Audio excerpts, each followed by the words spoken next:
জীবনে অনেক সময় আমরা এটা দেখে থাকি যে আগামী প্রজন্ম সেই কাজটি করে যেটা তার পূর্ববর্তী প্রজন্ম করে গেছেন।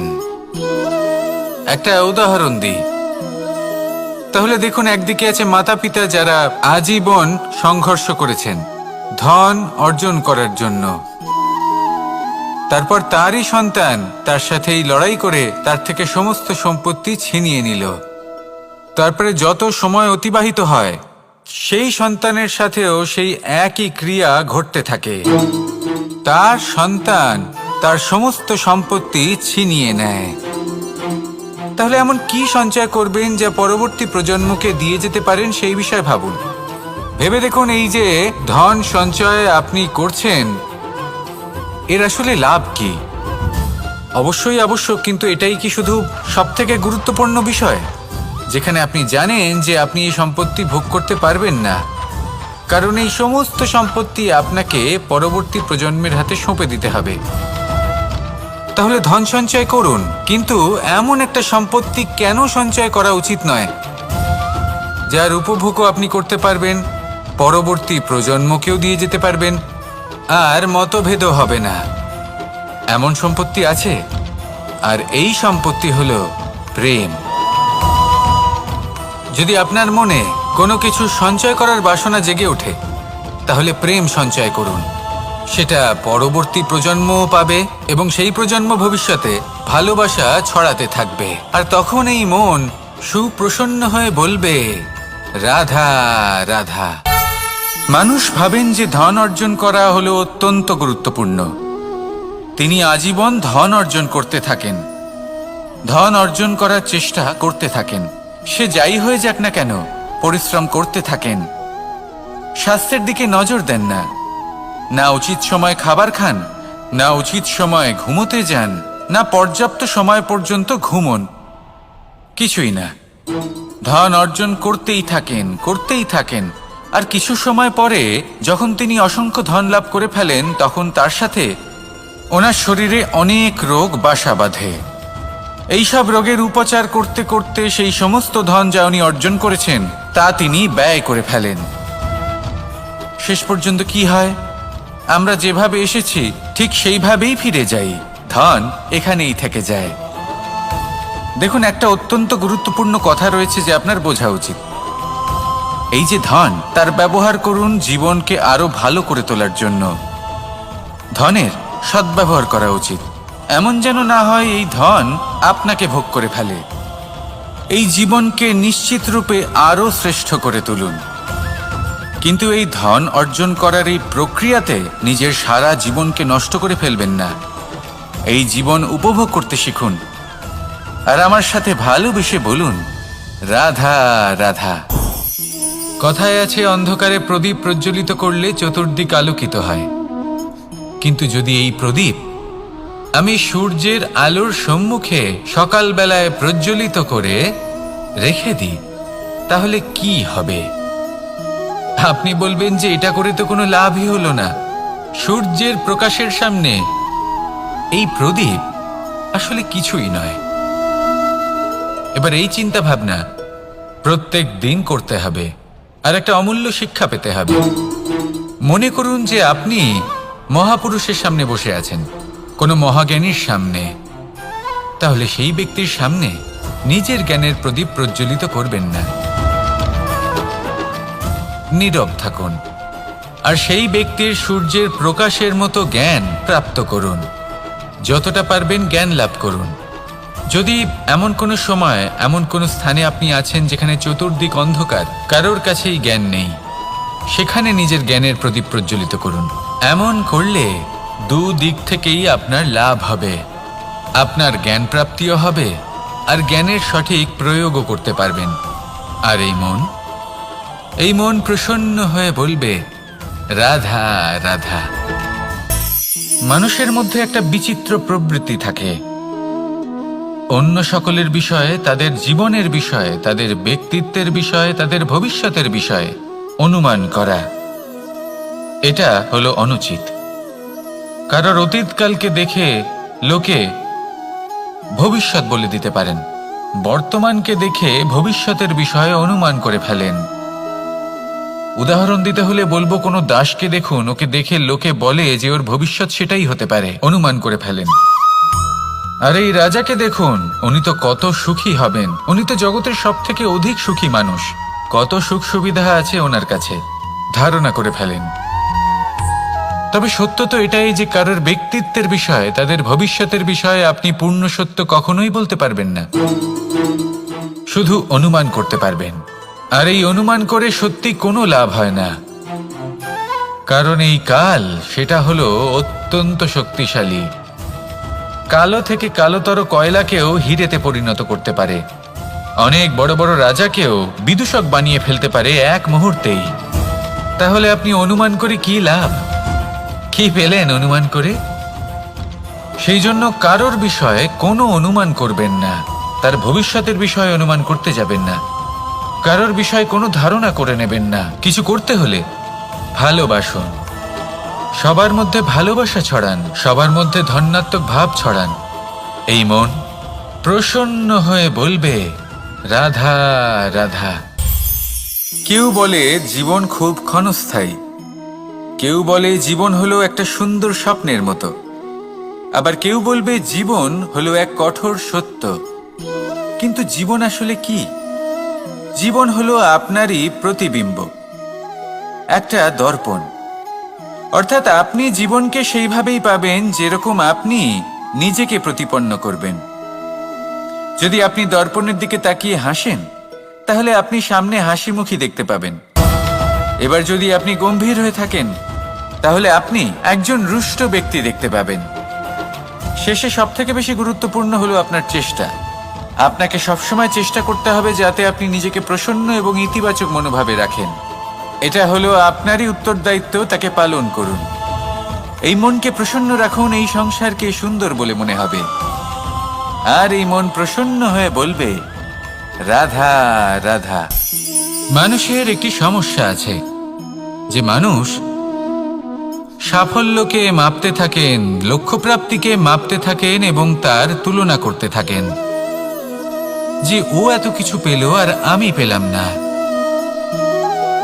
ওর কাছে এত কিছু আছে কিন্তু আমার কাছে নেই। এই তুলনা করার জন্য ওনারা দুঃখী হয়ে পড়েন, নিরাশ হয়ে পড়েন। তাই আমি একটা প্রশ্ন করছি যে এটা কি উচিত? এই সংসারে আপনি কি নিয়ে তুলনা করবেন, যেখানে সূর্যদেব চন্দ্রমা দুজনেই আছেন, দুজনেই হলেন বিশেষ, দুজনেই নিজ নিজ সময়ে উদিত হন। এদের মধ্যে একজন না থাকলে তাহলে আমাদের জীবন কঠিন হয়ে পড়বে। ঠিক সেইভাবেই আপনি যদি একটা বড় রেখা অঙ্কন করেন, তাহলে অন্য রেখাটি ছোট হয়ে পড়ে না, সে তেমনই থাকে যেমনটা সে ছিল। আপনার অস্তিত্ব কখনো ছোট বা বড় হতে পারে না, শুধু তুলনা করার জন্য আপনার এটা মনে হতে পারে। যদি আপনি যুদ্ধ করতে চান, আপনার তলোয়ারের প্রয়োজন পড়বে। যদি বস্ত্র তৈরি করতে চান, এত বড় তলোয়ার দিয়ে কিছুই হবে না, তখন প্রয়োজন পড়বে একটা ছোট্ট সূচের। তাই তুলনা করবেন না, না নিজেকে ছোট মনে করবেন, না অন্য কাউকে। সবার সাথে সহযোগিতা করুন, আর যদি তুলনা করতেই হয় নিজের সাথে করুন, যে কাল আমি কেমন ব্যক্তি ছিলাম, আজ কি তার থেকে শ্রেষ্ঠ হয়ে উঠতে পেরেছি। ভেবে দেখুন ভবিষ্যতে গিয়ে আপনি কতটা শ্রেষ্ঠ ব্যক্তি হতে পারেন। আসুন আমার সাথে ভালোবেসে বলুন, রাধা রাধা। এই সংসারের সব থেকে গুরুত্বপূর্ণ তত্ত্ব কোনটা? প্রথম হলো সময়। জন্ম থেকে মৃত্যু পর্যন্ত এই যে সময়, এটাই তো হলো জীবন। দ্বিতীয় হলো জীবন, যাতে আমরা সময়ের সদ্ব্যবহার করি, শ্রেষ্ঠ থেকে শ্রেষ্ঠতর কাজ করার চেষ্টা করি। বহু বছরের এই পরম্পরা, এই সংস্কৃতিকে এগিয়ে নিয়ে যাওয়ার চেষ্টা করি। এই সংসারে আমরা অংশগ্রহণ করতে চেষ্টা করি। তৃতীয় হলো ধন, সেই ধন যা প্রত্যেক ব্যক্তি অর্জন করতে চেষ্টা করেন। এবার এই তিনটি তত্ত্বের মধ্যে একটা সামঞ্জস্য আছে, সমান ব্যাপার আছে, সে ধনই হোক বা সময় হোক বা হোক জীবন। আর সেই সমান ব্যাপার হলো যে যদি আপনি এটা গণনা করতে থাকেন, তাহলে তা কমতে থাকে। যদি আপনি এটা ব্যবহার করেন, তাহলে তা বাড়তে থাকে। একে সংগঠিত করে রাখতে চেষ্টা করলে এ হাত থেকে ফসকে যায়। কিন্তু যদি আপনি একে সামলে রাখতে শিখে যান, তাহলে এমন কাজ করবেন যাতে সংসারের সাথে সাথে পরবর্তী প্রজন্ম লাভবান হবে। যদি কিছু শিখতে চান তাহলে সামলাতে শিখুন, গণনা করা বা সংগঠিত করা নয়। আসুন আর আমার সাথে ভালোবেসে বলুন, রাধা রাধা। এই সংসারে সাফল্য লাভ করার জন্য জ্ঞানের প্রয়োজন হয়, পরিশ্রমের প্রয়োজন হয়, দৃঢ় নিষ্ঠার প্রয়োজন হয়, নিরন্তর চেষ্টা করা প্রয়োজনীয়। কিন্তু আরও কিছু আছে যা অত্যন্ত প্রয়োজনীয় এবং গুরুত্বপূর্ণ। তা হলো ভালো বন্ধু। তাদের থাকা অত্যন্ত প্রয়োজনীয়। যদি ভালো বন্ধু থাকে তাহলে সময় এলে তারা ঢাল হয়ে আপনাকে সুরক্ষা করবেন। সময় এলে অস্ত্রের মতো শত্রুকে সংহারও করবেন। যদি তিনি জ্ঞানী হন, তাদের মধ্যে সদ্গুণ থাকে, তাহলে এই সব গুণ আপনার মধ্যেও প্রবেশ করবে। তাহলে সাফল্যের জন্য ভালো বন্ধু পাওয়া অত্যন্ত প্রয়োজনীয়। কিন্তু শুধু বন্ধু কেন, ভালো শত্রুও থাকা প্রয়োজনীয়। এবার আপনি ভাববেন, আমি কি বললাম? যদি আপনার জীবনেও ভালো অর্থাৎ শক্তিশালী শত্রু থাকে, তাহলে আপনিও শক্তিশালী হতে থাকবেন। এই শত্রু আপনাকে প্রেরিত করবে আরো বেশি শক্তিশালী হয়ে ওঠার। কখনো কোনো হরিণকে দেখুন, তীব্র গতিতে দৌড়তে থাকে। কেন তীব্র গতিতে দৌড়য়? এই কারণে নয় যে কোথাও তার জন্য মধুর ঘাস অপেক্ষা করে রয়েছে, না। সে এই কারণে তীব্র গতিতে দৌড়য় কারণ সেটা না করলে তার পেছনে একটি সিংহ আছে যে ওকে নিজের ভোজন করে ফেলবে। তাই জীবনে বিপদ, সংকট, এই সব কিছুও হলো অত্যন্ত গুরুত্বপূর্ণ। তার সম্মুখীন হতে শিখুন আর আমার সাথে ভালোবেসে বলুন, রাধা রাধা। পুরুষার্থ। শাস্ত্রে 4 ধরনের পুরুষার্থের কথা বলা হয়েছে। প্রথম হলো ধর্ম। আপনি কি জানেন এই ধর্ম আসলে কি? আপনার কি মনে হয় ধর্ম আসলে কি? কোনো বিশেষ ঈশ্বরকে মানাই কি ধর্ম বলা হয়? নাকি কোনো বিশেষ রীতি পালন করাই হলো ধর্ম? নাকি কোনো বিশেষ সাহিত্যকে সর্বশ্রেষ্ঠ মনে করাই হলো ধর্ম? না, ধর্ম হলো সেটা যাকে ধারণ করা যেতে পারে। আর ধারণ শুধু সেটাই করা যায় যা পবিত্র। পবিত্র শুধু তাকেই বলা হয় যা নিঃস্বার্থ, যার মধ্যে শাসন করার কোনো ইচ্ছে নেই, যা সরলভাবেই প্রবাহমান, জল এবং বায়ুর মতো। যখন কোনো ব্যক্তি ধর্মকে ধারণ করেন এবং সেই ধর্ম সেই ব্যক্তিকে রক্ষা করে, তখন তাকে ধর্ম বলা হয়। ধর্ম যা রক্ষা করে অহংকার থেকে, খারাপ চিন্তার হাত থেকে। সেই জন্য পুরুষার্থ গড়ে তোলার আগে, ধর্ম পালন করার আগে ধর্মের প্রকৃত অর্থ কি সেটা বুঝে নিন। এটা জেনে রাখুন যে সমস্ত ধর্মের আধার, সমস্ত ধর্মের ভিত শুধুমাত্র ভালোবাসা। আসুন আর এই ভালোবাসার সাথেই বলুন, রাধা রাধা। কখনো কোনো বাগানের কোনো বৃক্ষকে দেখেছেন যেখানে সুগন্ধি ফুল থাকে, রসালো ফল থাকে? তখন মন প্রফুল্ল হয়ে ওঠে, মন থেকে সেই বৃক্ষের প্রতি ভালোবাসা জন্মায়। কিন্তু যিনি বাগানের মালিক, শুধুমাত্র তিনিই জানেন যে কিভাবে এই বৃক্ষকে আগলে রাখতে হয়, কিভাবে তার পরিচর্যা করলে এতে সুন্দর সুগন্ধি ফুল হবে, রসালো ফল হবে। কখনো কখনো প্রয়োজনের থেকে বেশি রোদ পেলে এই বৃক্ষগুলি শুকিয়ে যায়। প্রয়োজনের থেকে কম রোদ পেলেও এই বৃক্ষ কিন্তু শুকিয়ে যায়। প্রয়োজনের থেকে কম জল যদি পায়, এই বৃক্ষ শুকিয়ে যেতে পারে। প্রয়োজনের থেকে অতিরিক্ত জল যদি পায়, তখনও এই বৃক্ষের শিকড়গুলি নষ্ট হয়ে যেতে পারে। এবার এটাই কিন্তু আমাদের সংসারের সাথেও হয়। আমাদের সংসারের সকল প্রতিভাশালী ব্যক্তি, যেমন লেখক, বিচারক, প্রবক্তা, যোদ্ধা, এদের সবার ক্ষেত্রে এই কথাটাই প্রযোজ্য। যদি বেশি প্রশংসা করা হয় তাহলেও এরা হারিয়ে যাবেন। প্রয়োজনের থেকে বেশি যদি নিন্দা করা হয়, তখনও তারা নত হয়ে পড়বেন। তাহলে আপনি এদের রক্ষা করুন এবং নিজেদেরও। মনে রাখবেন একটা কথা, জেনে রাখুন কখন কোন নিন্দায় আপনি লজ্জিত হবেন না, আর কখন কোন প্রশংসার দ্বারা নিজের মধ্যে অহংবোধ জাগ্রত করবেন না। এই মন সুপ্রসন্ন হয়ে বলবে, রাধা রাধা।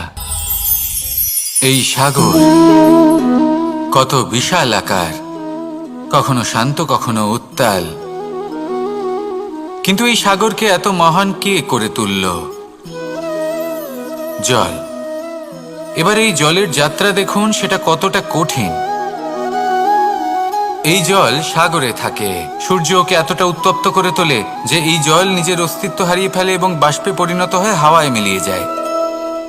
তারপরে আকাশে যায় আর নিজের অস্তিত্ব আবার হারিয়ে ফেলে, মেঘে পরিণত হয়। তারপর এই মেঘ কোথাও গিয়ে কোনো পর্বতে ধাক্কা খায়, তারপর আবার এই জল নিজের অস্তিত্ব হারায়। তারপরে বর্ষার রূপ ধারণ করে তা বর্ষিত হয়, বা কোনো পর্বতের চূড়ায় তার শিখরে বরফের রূপ ধারণ করে। তারপরে এই বর্ষা মাটির দিকে নিজের যাত্রা শুরু করে। এবার মাটিতে ঝরে পড়া এই বর্ষা স্রোতের আকার ধারণ করে এবং আস্তে আস্তে বইতে থাকে। এই নদীর আকার ধারণ করে এবং নদী রূপে বইতে বইতে পাথরে ধাক্কা খায় বা কোনো পর্বতে ধাক্কা খায়, আর তারপর এই নদী এসে সাগরে সমাহিত হয়ে যায়। নদীর এই জল আবারও নিজের অস্তিত্ব হারিয়ে ফেলে, কিন্তু এইবার সেই জল নিজেই সাগরে পরিণত হয়। এটা আমাদের সকলের জন্য একটা শিক্ষা যে এই সংসারে জীবন এবং সময়ের হলো এক অনন্ত যাত্রা। এই সংসারে যা কিছু আছে তার সূত্রপাত কোথাও একটা হবেই। সেই জন্য মৃত্যু এবং সমাপ্তির চিন্তা ত্যাগ করে দিন, আর যে সূত্রপাত আপনি লাভ করছেন তার আনন্দ উপভোগ করুন। ভেবে দেখুন আপনি কিভাবে শ্রেষ্ঠ কর্ম করতে পারেন যাতে এই সংসার এবং এই সমাজ, এই দুইয়ের মঙ্গল সম্ভব। আসুন আমার সাথে ভালোবেসে বলুন, রাধা রাধা। একটি নৌকা বিশাল একটি সাগরে ভেসে চলে, কখনো যাত্রীদের বা কখনো বিশাল বস্তুকে নিজের সাথে বহন করে নিয়ে চলে, এক স্থান থেকে অন্য স্থানে পৌঁছে দেয়। এই নৌকা কখনো সাগরে আটকে পড়ে বা কখনো ডুবে যেতেও পারে, কিন্তু এই নৌকা তখন ডুবে যায় না যখন এর আশেপাশে অধিক মাত্রায় জল থাকে। এটা তখন ডুবে যায় যখন ও নিজের আশেপাশের থাকা জলকে নিজের ভেতরে প্রবেশ করতে দেয়। যখন আস্তে আস্তে এই জল প্রবেশ করতে থাকে, নৌকা ভারী হতে থাকে আর আস্তে আস্তে ডুবে যায়। এটা আমাদের কাছে একটা শিক্ষা। হতেই পারে আমাদের এই সংসারে, আমাদের জীবনে আশেপাশে অনেক বেশি মাত্রায় নেতিবাচক শক্তি থাকবে, ঈর্ষা থাকবে, বিদ্বেষ, ঘৃণা বা ভয় থাকবে, কিন্তু মনের এই নৌকা শুধু তখনই ডুববে যখন আপনি এই নেতিবাচক শক্তিকে নিজের ভেতরে প্রবেশ করতে দেবেন। মনে রাখবেন, এই নেতিবাচক শক্তিকে কখনো নিজের মনে প্রবেশ করতে দেবেন না। প্রবেশ করলেও তাহলে যেন সে সেখানে কোনো স্থান না পায়। শুধু এই বিষয়টা খেয়াল রাখলে আপনার মনের এই নৌকা জীবনের এই সাগরে সব সময় ভেসে থাকবে, আর এই মন প্রসন্ন হয়ে বলবে, রাধা রাধা। যত শক্তিশালী এই মন, তত শক্তিশালী এই শরীরও। এই যে আমাদের শরীর, এটা আসলে কি? এ হলো একটা রথের মতো, আর একটা রথ ততক্ষণ চলতে পারবে না যতক্ষণ না তাকে কোনো সারথি চালাবে।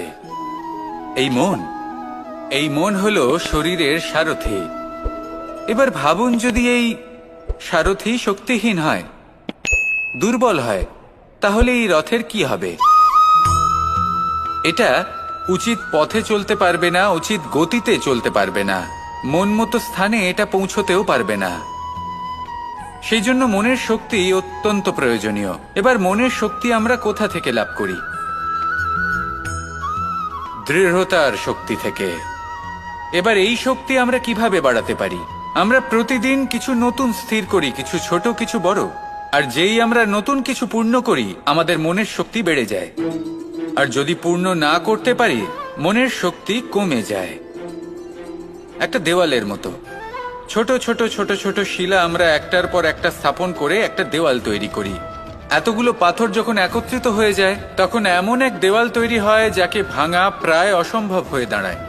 সেরকমই হয় মন এবং দৃঢ়তা। ছোট ছোট কাজ করে নিজের লক্ষ্য পূর্ণ করুন। এই লক্ষ্য যদি পূর্ণ হয় তবে মনের শক্তি বাড়বে। কিছুটা এইভাবে যে যত বড়ই বিপদ আসুক না কেন, সেই বিপদ নিজে হার মেনে নেবে, কিন্তু আপনার মন ততটাই শক্তিশালী থাকবে। তাই মনের শক্তি বাড়াতে থাকুন, যাতে আপনি উচিত পথে চলতে পারেন, উচিত গতিতে চলেন আর মনোবাঞ্ছিত স্থানে পৌঁছতে পারেন। তবেই এই মন প্রসন্ন হয়ে বলবে, রাধা রাধা। ওমা, এ কি? আমি কখন থেকে এখানে অপেক্ষা করছি, হাত পেতে দাঁড়িয়ে রয়েছি যাতে একটা ফল আমার হাতে এসে পড়ে এবং সেটা আমি খেতে পারি। কখন থেকে অপেক্ষা করছি, কিন্তু সেটা হচ্ছেই না। এবার আপনি বলবেন যে এসব কি বলছি, এ কি অদ্ভুত কথা বলছি।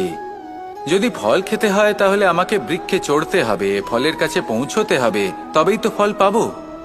এবারে এটা অত্যন্ত সহজ ব্যাপার, কিন্তু এই বিষয়টা আপনি নিজের জীবনের প্রসঙ্গে ভেবে দেখুন। লক্ষ্য কোথায় আছে আপনি জানেন, সেই লক্ষ্যে পৌঁছানোর পথ কি সেটাও আপনি জানেন, সেই পথে চলার ক্ষমতাও আপনার রয়েছে, কিন্তু তাও আপনি নিজের লক্ষ্য লাভ করতে পারছেন না। কেন? কারণ আপনি অপেক্ষা করছেন যে লক্ষ্য আপনার সামনে চলে আসবে, কিন্তু তা হয় না। লক্ষ্য সে যাই হোক না কেন, ধন হোক, প্রেম হোক, কোনো সম্মান হোক বা মোক্ষ হোক, যদি আপনি তার দিকে অগ্রসর না হন তাহলে ফল প্রাপ্তি অসম্ভব ব্যাপার, তা কোনোদিনই হবে না। সেই জন্য আপনার চোখের সামনে আপনি যদি নিজের লক্ষ্যকে দেখতে পান তাহলে উঠুন এবং সেই দিকে অগ্রসর হতে শুরু করুন। নিজের অন্তরের সকল অশুভ গুণ দূর করুন, অলসতা ত্যাগ করুন, অজ্ঞানতা ত্যাগ করে দিন এবং চলতে থাকুন। অবশ্যই মনোবাঞ্ছিত ফল লাভ করতে পারবেন। মনে রাখবেন, চলতে থাকলে তবেই লক্ষ্য প্রাপ্তি হবে। অপেক্ষার দ্বারা শুধুমাত্র মৃত্যু লাভ হবে। আসুন আমার সাথে ভালোবেসে বলুন, রাধা রাধা। প্রত্যেক প্রাণী ভালোভাবে জীবন যাপন করতে চান, এটা তাদের স্বভাবে আছে এবং ভাবাটা অনুচিত নয়। কিন্তু একটা ভালো জীবনের গুরুত্বপূর্ণ অংশ কোনটা? বসবাসের স্থান, সেই স্থান যেখানে আমরা জীবন অতিবাহিত করি। এবার মানুষ ভাবতে পারেন যে একটা ভালো বাসস্থানের অর্থ কি? সেই স্থান যেখানে সহজে জল পাওয়া যায়, যেখানে শুদ্ধ বায়ু পাওয়া যায়, যেখানে আনাজ উৎপন্ন হয়। এটা জীবনযাপনের জন্য পর্যাপ্ত বটে, কিন্তু ভালো জীবন যাপনের জন্য আরো একটা কথা আপনাকে বুঝতে হবে। সাধু, জ্ঞানী, পণ্ডিত ব্যক্তি, এই সকল মহাপুরুষ, এনাদের যে বাসস্থান তা অত্যন্ত বিশেষ হয়। এখানে এক ধরনের বিশেষ ইতিবাচক শক্তি থাকে, এমন একটা স্থান যেখানে দেবতারাও বিচরণ করেন। জীবন আমরা সবাই যাপন করি, কিন্তু জীবনের উদ্দেশ্য শুধুমাত্র জীবন যাপন করা নয়। জীবনের উদ্দেশ্য হল মুক্তি লাভ করা। আর এই সকল সাধু, জ্ঞানী, পণ্ডিত ব্যক্তি, এই সকল মহাপুরুষ আপনাকে মুক্তির পথে নিয়ে যেতে পারেন। কারণ এরা হলেন সেই মহাপুরুষ যারা নিজেদের অন্তরের বিকার, অহংকার, ক্রোধ, বিদ্বেষ, এই সকল দোষগুলিকে ত্যাগ করেছেন, এদের উপর বিজয় লাভ করেছেন। এমনই একজন ব্যক্তি আপনাকে মুক্তির পথে নিয়ে যেতে পারে। প্রয়োজন হলো শুধুই এনাদের চিনতে পারা, এদের কথা বুঝতে পারা এবং এদের দেখানো পথে চলা। যদি আপনি এটা করতে পারেন তাহলে এই মন প্রফুল্ল হয়ে বলবে, রাধা রাধা। কখনো কোনো বাগানের কোনো বৃক্ষকে দেখেছেন যেখানে সুগন্ধি ফুল থাকে, রসালো ফল থাকে? তখন মন প্রফুল্ল হয়ে ওঠে, মন থেকে সেই বৃক্ষের প্রতি ভালোবাসা জন্মায়। কিন্তু যিনি বাগানের মালিক, শুধুমাত্র তিনিই জানেন যে কিভাবে এই বৃক্ষকে আগলে রাখতে হয়, কিভাবে তার পরিচর্যা করলে এতে সুন্দর সুগন্ধি ফুল হবে, রসালো ফল হবে। কখনো কখনো প্রয়োজনের থেকে বেশি রোদ পেলে এই বৃক্ষগুলি শুকিয়ে যায়, প্রয়োজনের থেকে কম রোদ পেলেও এই বৃক্ষ কিন্তু শুকিয়ে যায়। প্রয়োজনের থেকে কম জল যদি পায় এই বৃক্ষ শুকিয়ে যেতে পারে, প্রয়োজনের থেকে অতিরিক্ত জল যদি পায় তখনও এই বৃক্ষের শিকড়গুলি নষ্ট হয়ে যেতে পারে। এবার এটাই কিন্তু আমাদের সংসারের সাথেও হয়।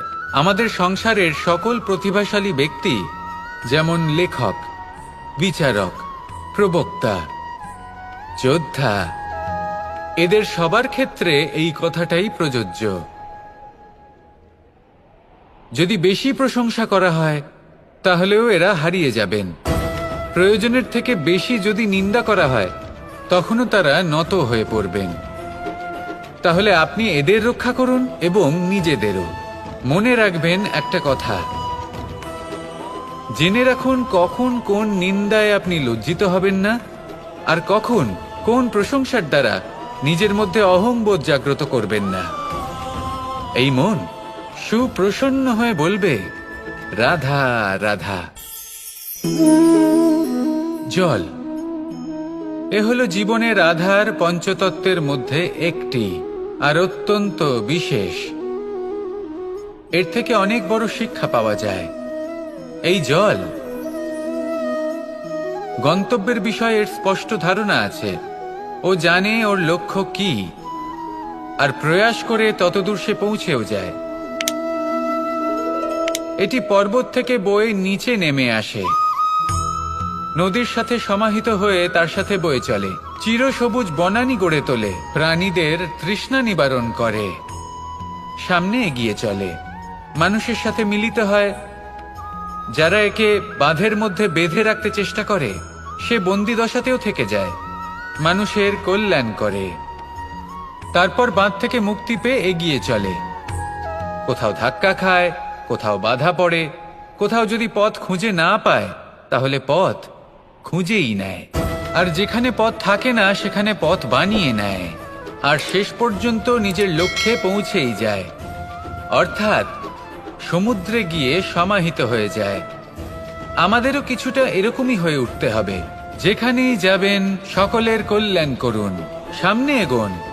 আপনি কোথাও পড়ে গেলে, ধাক্কা খেলে আঘাত লাগবেই, উত্থান পতন লেগেই থাকে। সামনে এগোতে থাকুন।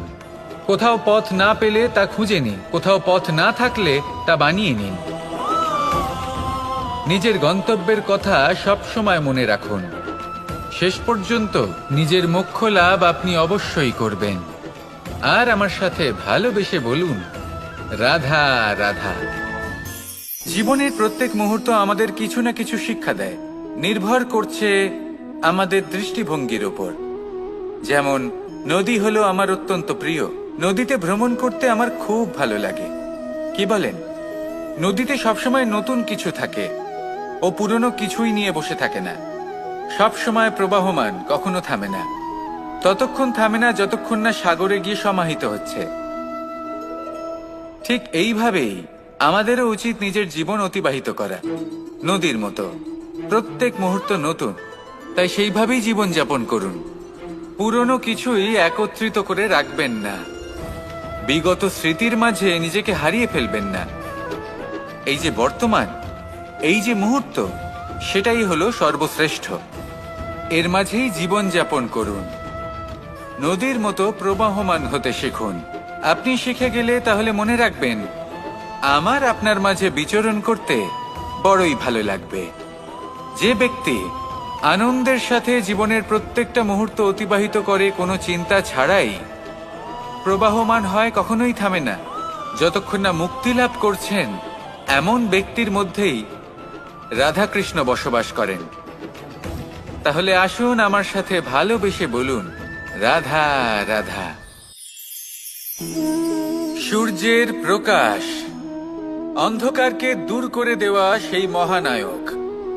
এই সূর্যের প্রকাশ যখন পৃথিবীতে এসে পৌঁছয় কি হয়? এই পৃথিবী জেগে ওঠে, প্রত্যেক প্রাণী জেগে ওঠে, মানুষ জেগে ওঠে, নিজের কর্ম করেন, জীবন যাপন করেন। এই ঘুমের মৃতপ্রায় স্থিতি কাটিয়ে উঠে জীবন যাপন করতে শেখেন। এটাই হলো প্রভাব সূর্যের প্রকাশের। এবার এই প্রকাশ যে সূর্যের থেকে পাই, তিনি কি করেন? তিনি নিজেকে জ্বালান আমাদের জীবন প্রদান করার জন্য। প্রত্যেকটা মুহূর্ত তিনি তাপ সহ্য করেন, আমরা যাতে সেই প্রকাশ লাভ করি। এটাই হলো জীবনের সারমর্ম। যদি আপনিও এই সংসারে প্রকাশ ছড়িয়ে দিতে চান, তাহলে আপনাকেও তপ্ত হতে হবে, নিজে জ্বলতে হবে, সেই কর্ম করতে হবে যেটা কঠিন হতে পারে কিন্তু আসলে শ্রেষ্ঠ। তবেই এই সংসারের সেবা করতে পারবেন, সংসারকে পথ দেখাতে পারবেন। নিজের অন্তরের প্রকাশ জাগ্রত করুন, তবেই সেই সকল ব্যক্তি যারা পাপের অন্ধকারে নিমজ্জিত হয়ে আছেন তারা জাগ্রত হবেন। সেই সকল ব্যক্তিকে জাগিয়ে তুলুন, প্রেরিত করে তুলুন সুখী হওয়ার জন্য যারা সুখী হতে পারছেন না। সেই সকলকে প্রেরিত করুন সাফল্য লাভের যারা সফল হতে পারছেন না। নিজের অন্তরের সূর্যকে জাগ্রত করুন, চারিদিকে শুধু প্রকাশই প্রকাশ হবে, জীবনই জীবন থাকবে, আনন্দই আনন্দ থাকবে, আর এই মন বারবার প্রসন্ন চিত্তে বলে উঠবে, রাধা রাধা। আজ আমরা দুই ধরনের ব্যক্তির বিষয়ে কথা বলবো। প্রথম জন হলেন যে প্রয়োজনের থেকে অনেক বেশি পরিমাণ ধন উপার্জন করে থাকেন। তার কাছে ততটা ধন থাকে যতটা তার প্রয়োজনও নেই, তারপরেও আরো ধন উপার্জন করতে চেষ্টা করতে থাকেন। সকল সম্ভব চেষ্টা করেন, সকল সম্ভব কর্ম করেন, তা সে উচিত কর্ম হোক বা অনুচিত, তাতে তাদের কিছুই যায় আসে না। তারা শুধুই এই সংসারের সকল সুখ ভোগ করতে চান, সকল স্বাচ্ছন্দ্য লাভ করতে চান। আজীবন তারা প্রচেষ্টাই করতে থাকেন। এবার এই করতে গিয়ে তারা ভারাক্রান্ত হয়ে সমস্যার সম্মুখীন হন। এনাদের সমগ্র জীবন এই চেষ্টাতেই চলে যায়, জীবন যাপন করার বদলে। অন্যদিকে আরেকজন ব্যক্তি যিনি জানেন তার প্রয়োজন কতটুকু, আর শুধুমাত্র সেই পরিমাণ ধন অর্জন করেন, তার থেকে বেশি একটুও নয়। উনি যদি দুবেলা খেতে পান, মাথা গোজার ঠাঁই পেয়ে যান, সেটাই পর্যাপ্ত। তাতেই তিনি আনন্দে জীবন যাপন করেন, না কোনো বৃথা চিন্তা করেন, না কোনো বৃথা কষ্ট করেন। এবার আমি আপনাদের জিজ্ঞেস করব, এই দুই ব্যক্তির মধ্যে আপনি কোন ব্যক্তি হতে চাইবেন? বেশিরভাগ মানুষ এটাই বলবেন যে আমরা সেই দ্বিতীয় মানুষ হতে চাই যারা সন্তুষ্ট। কিন্তু যদি মন দিয়ে দেখেন, আপনিও সেই কর্মই করছেন যা প্রথম ব্যক্তি করেন। আপনারা সবসময় চেষ্টা করে চলেছেন, এটাও লাভ করতে হবে, ওটাও লাভ করতে হবে, আমার এটারও প্রয়োজন, ওটারও প্রয়োজন। আপনি অনেক কিছু লাভ করেছেন, কিন্তু প্রশ্ন এটাই যে আপনার কি সেই সবকিছুর প্রয়োজন রয়েছে? এর উত্তর আপনার অন্তর মনে রয়েছে। আপনার মন জানে যে আপনার প্রয়োজন কতটুকু। সেখানে গিয়ে দেখুন। সন্তুষ্টি মানুষকে আনন্দ দেয়। মানুষ যতটা সন্তুষ্ট হবে ততটাই সে আনন্দ লাভ করবে। এবার আপনাকে এই সিদ্ধান্ত নিতে হবে যে আপনি কখন আর কোথায় সন্তুষ্টি লাভ করবেন, কত কিছু লাভ করার পরে সন্তুষ্ট হবেন। এই উত্তর আপনি মন থেকে পাবেন। এই সমাজের চাহিদায় জড়িয়ে নিজেকে বিভ্রান্ত করবেন না। নিজের অন্তরের এই মিথ্যে অহংবোধকে প্রশ্রয় দিতে গিয়ে যদি আপনি এরকম প্রয়াস করতে থাকেন, তাহলে জীবনযাপন কখন করবেন? থেমে যান, শান্ত হয়ে যান, নিজের অন্তর মনে নিমজ্জিত হয়ে দেখুন যে সন্তুষ্টি কোথায়। এই সন্তুষ্টি লাভ করুন। এই মন প্রসন্ন হয়ে বলবে, রাধা রাধা। ক্ষমা একটা অত্যন্ত সুন্দর শব্দ, আমার খুব প্রিয় শব্দ, কিন্তু এই ক্ষমা কখন আর কিভাবে প্রয়োগ করতে হবে সেটা বোঝা প্রয়োজনীয়। এক, যদি আপনি কোনো অন্যায় করেন আর ক্ষমা না চান, ক্ষমা প্রার্থনা না করেন, ক্ষমা চাওয়া থেকে এড়িয়ে যান, তাহলে তাতে আপনারই ক্ষতি হবে। কিভাবে? ক্ষমা না চাইলে মনের মধ্যে অহংকার জাগ্রত হয়, আর অহংকার তো প্রকৃত অর্থে আমাদের ক্ষতিই করে। দুই, কেউ যদি অপরাধ করেন, আপনার থেকে ক্ষমা না চান, তাহলে তাকে ক্ষমা করবেন না। ক্ষমা হলো অত্যন্ত অমূল্য, আর না চাইতেই কাউকে ক্ষমা দান করা এটা উচিত নয়। তিন, যদি কেউ আপনার সাথে অনুচিত কিছু করেন, অপরাধ করেন, আর আপনার থেকে ক্ষমা চান, তাহলে তাকে ক্ষমা করে দিন। তাতে আপনার অন্তরের করুণাবোধ জাগ্রত হবে, প্রেম জাগ্রত হবে, আর তা আপনার জন্য শুভ হবে। চার, যদি আপনি নিজে কোনো অপরাধ করেন, তাহলে অবশ্যই ক্ষমা চাইবেন। তাতে আপনারই লাভ হবে। কিভাবে? সামনের ব্যক্তি আপনাকে ক্ষমা করুক বা না করুক, আপনার অন্তরের অহংকার ক্ষীণ হবে, আর এই মন আরো নির্মল হয়ে উঠবে। এই ক্ষমা অত্যন্ত অমূল্য, ভেবেচিন্তে একে ব্যবহার করুন আর আমার সাথে ভালোবেসে বলুন, রাধা রাধা।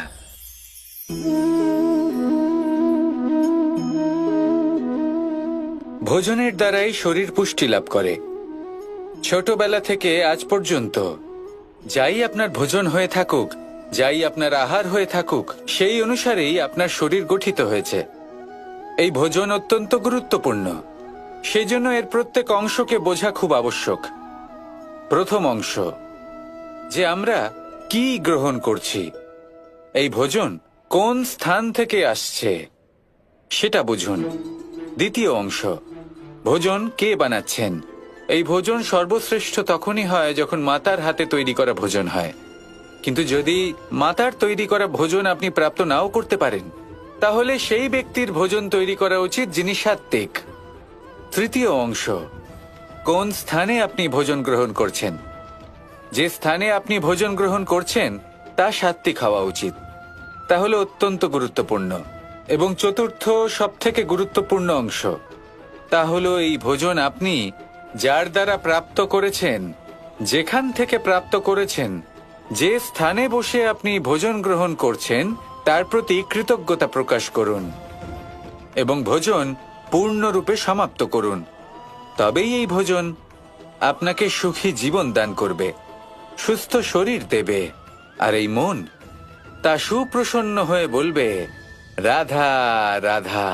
আমি এখানে একা এই বনে বসে আছি, বাঁশি বাজাচ্ছি। কার জন্য? কে আছেন এখানে? কেউ নেই। আমার প্রজা, আমার রাজ্য, আমার পরিবার আমার থেকে অনেক দূরে আছেন। আমি এখানে একা এই বনে বসে এই আকাশের এই রঙের, গাছের এই সব ফলের, মাটির সুবাসের আনন্দ উপভোগ করছি। কেন? আমি হলাম দ্বারকাধীশ।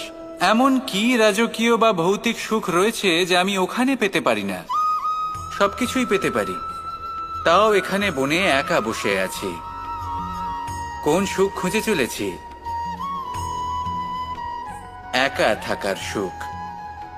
আমরা প্রত্যেকদিন অনেক মানুষের সাথে, চিন্তাধারার সাথে, কর্মের সাথে, পরিস্থিতির সাথে, সুখ দুঃখের দ্বারা বেষ্টিত থাকি। জীবনের এই চক্রে আমরা জড়িয়ে পড়তে থাকি।